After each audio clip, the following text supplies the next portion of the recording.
travaillé 5 ans dans la restauration. Suite à un ras-le-bol général, je me suis réorienté vers la mécanique automobile.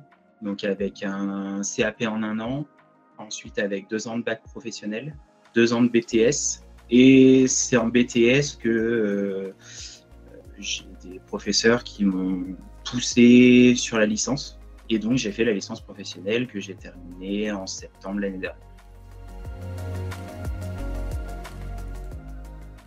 Ça s'est super bien passé. C'est vrai que jusqu'au BTS, la partie gestion reste quand même très légère. Management, on ne voit pas énormément de choses.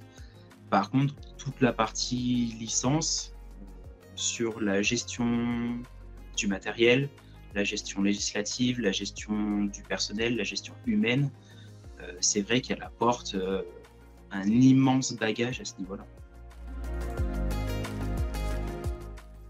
Je suis adjoint responsable après-vente. Donc sur un petit site comme ça, mine de rien, ça veut dire que je fais aussi de l'atelier.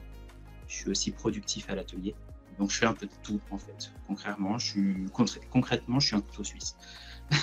Ce qu'on apprend en licence au MSA, c'est l'humain avant tout et essayer de déterminer pourquoi.